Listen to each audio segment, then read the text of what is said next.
Hola, buenos días a todos.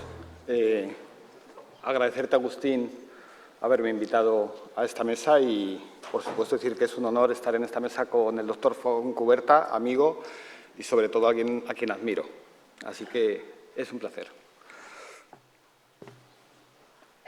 Bueno, desde que se empezaron a operar varices, salieron un montón de técnicas, de las cuales creo que, y con el permiso de las técnicas de sellado con los adhesivos, actualmente la que se define como que es la mejor técnica para operar las varices tronculares por insuficiencia de las afenas es la ablación T-térmica.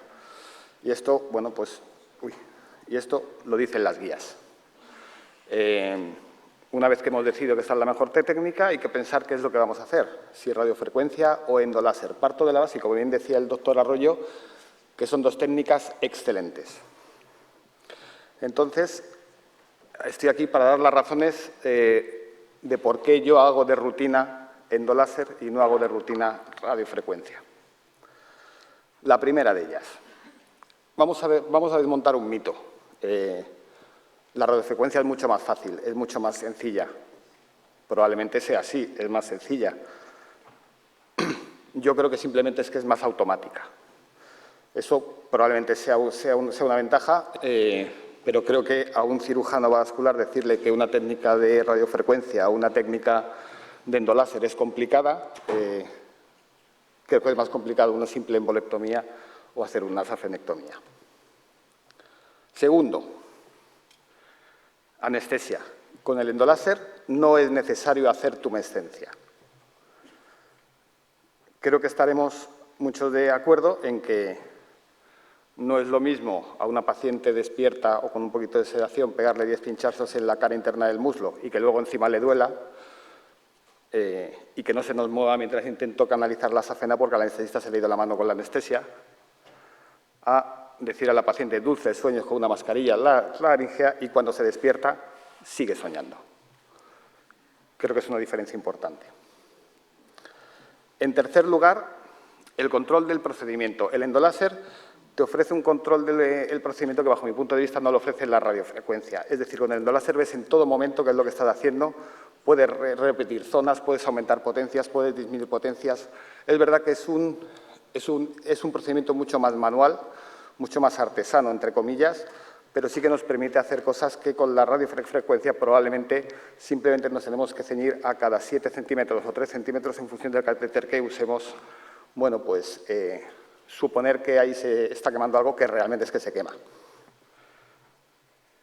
En cuarto lugar, la tasa de recanalización. Y eso, a pesar del doctor Arroyo, aquí sí he tenido que meter una pequeña reseña bibliográfica, porque subjetivamente a mí sí me parece que alguna safena se recanaliza más con la radiofrecuencia que con el endoláser, pero es algo subjetivo y que además otros compañeros me han confirmado que de vez en cuando sí ven alguna recanalización.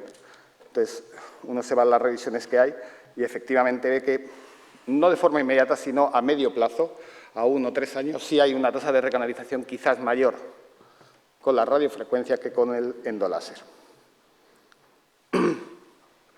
En quinto lugar, la versatilidad. Es decir, cuando tenemos trayectos cortos a tratar, bien sea una safena anterior, bien sea una safena externa, daros cuenta que la longitud del catéter que tenemos con la radiofrecuencia se ciñe a 7 o a 3 centímetros.